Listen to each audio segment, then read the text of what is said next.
보고서는 SK 아이테크놀로지, 그다음 명신산업, 그다음에 칩셋 미디어까지 한번 보도록 하겠습니다. 자, 먼저 SK 아이테크놀로지고요. 매출액이 1,534억 원으로 QOQ로 1%, YOY로 14% 성장했고요. 영업 손실입니다. 290억입니다. 자, 적자 지속이고 적자 전환이고요. 자, 컨센서스를 하회하는 부진한 실적이고 배터리 화재 사고로 인해서 완성차 기업들의 소재, 부품 인증 절차가 좀 지연이 되면서 신규 공장 가동률이 하락을 좀 했습니다. 그리고 초기 비용 마이너스 187억 원이 반영이 됐고요. EV용 분리막 사업 수익성이 훼손이 되었습니다. 촬영용 반도체 수급까지 겹쳐져가지고 업황 전반적으로 좋지 않습니다. 자, 중국 공장 로열티도 있기 때문에 인건비, 기타 비용까지 212억 원의 손실이 좀 발생을 했습니다.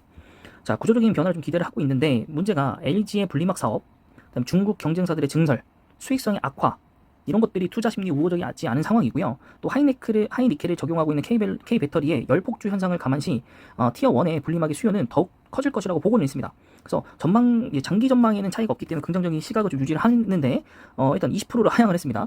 그래서 그것은 이제 유럽 공장 인증 지연이 실적에 영향을 주기 때문에 하향을 시킨 거고요. 하지만 이제 장기적인 것들은 이제 수주 잔고 등을 좀 통해 가지고 동사의 이제 향후 방향성은 견고하다라는 걸 보고 있기 때문에 분리막 산업의 스페셜티화의 예상을 해서 긍정적인 뷰는 유지를 합니다. 그래서 18만 원, 4천 원까지 보고 있고요.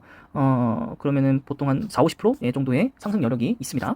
자, 다음은 이제 명신산업입니다. 같은 이제 차량용 쪽이고 목표 주가는 없습니다. 매출액이 3,211억 원으로서 33% 정도 YOY 대비 성장했고요. 영업이익은 264억 원으로 16% 정도 상승했습니다. 자, 지배지분 순이익도 208억 원을 확전을 했고요. 기대치에 부합을 했습니다. 이제 성과급 지급, 운반비 증가 등 이제 수익성 저하 요인들은 있지만 북미 전기차 시장에서 사상 최대 분기 생산량을 달성을 했고요. HMG의 생산량 QOQ를 회복했고 또 우호적인 환율도 있습니다. 자, 물량 측면에 아웃퍼폼이 나타났고 그래서 당연히 수익성의 개선까지 이어졌습니다. 그리고 이제 올해 기존 공장과 신규 공장 이 가동이 본격화되면서 미국 공장 내 솔벤더의 지위를 갖고 있는 명신산업이기 때문에 물량이 55%를 증가할 것으로 보고 있고요. 전통 이제 OEM사들과는 기대할 수 없는 성장률이고 이런 밸류에이션이 좀 증명이 좀 되고 있다. 그래서 추가적인 사업 보고서를 통해서 오버행에 대한 추가적인 해소가 된다면 주가는 더욱더 견고하게 올라간다고 보고 있습니다. 다음 칩셋 미디어입니다. 자, 칩셋 미디어 같은 경우에도 목표 주가는 없고요. 좀 한번 보시면 매출액 75억 원, 영업은 29억 원인데 이것이 매출은 78%, 영업이익은 191%나 증가하면서 아주 크게 상승했고 수익성이 양호한 로열티 매출이 역대 최고 36억 원을 달성을 했고 수익성이 크게 개선했습니다. 특히 라이센스 매출 같은 경우에 전년 동기에서 62%가 증가를 했는데요. 그러면서 75억 원의 매출을 달성을 했습니다. 자, 모바일, 자동차, 홈 가축이 각각 이게 말이 됩니까? 16,323%. 이게 많이죠. 예, 상승을 했고 자동차는 67.5%, 그다음에 홈 가전은 103% 정도가 상승을 했습니다.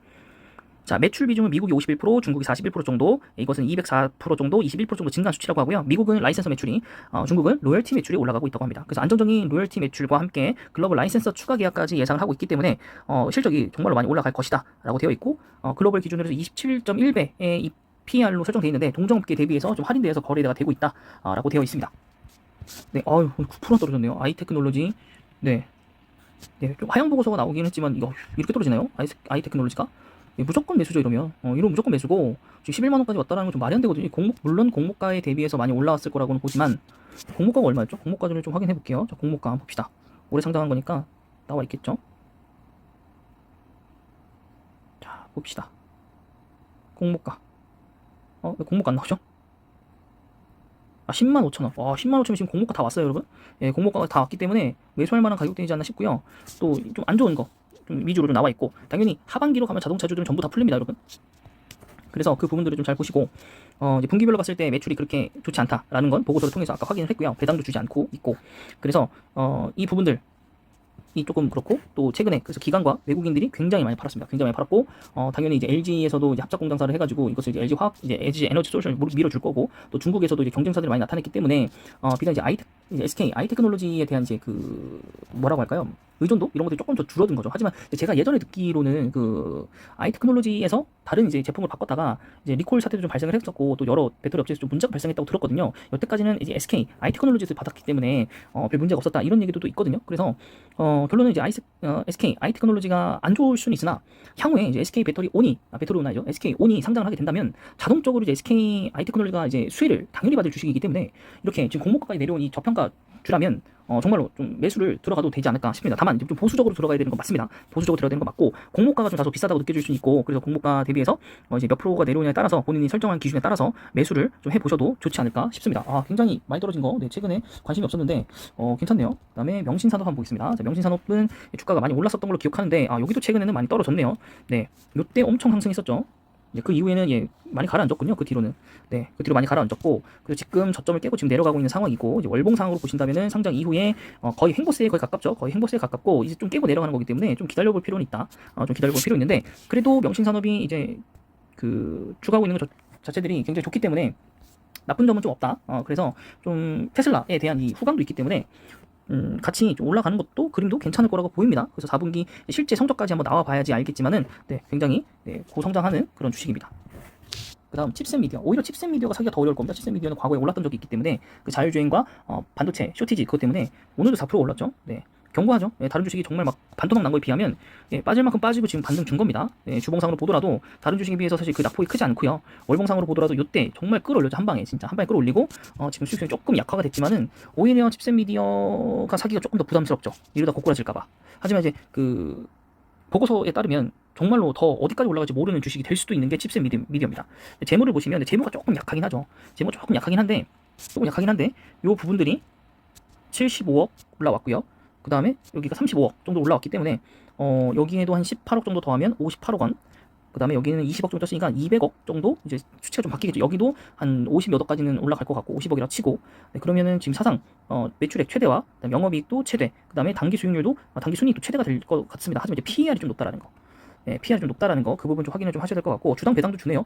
163억, 163? 굉장히 많이 주네요. 163. 칩셋미디 굉장히 또 주저하는 정책도 굉장히 좋네요.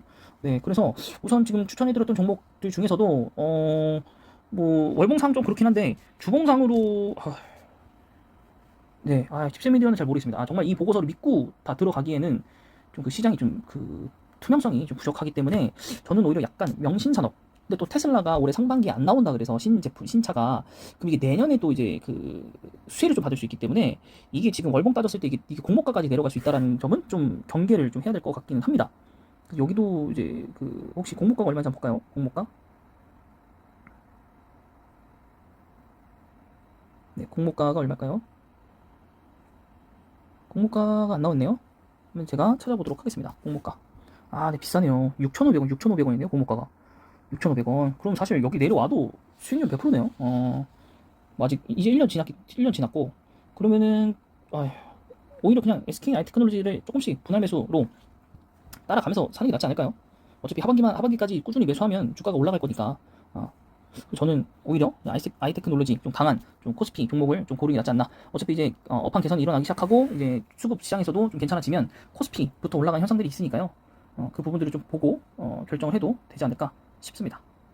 자, 이번 보고서는 여기까지고요. 영상이 마음에 드셨다면 구독과 좋아요 그리고 댓글까지 부탁드릴게요.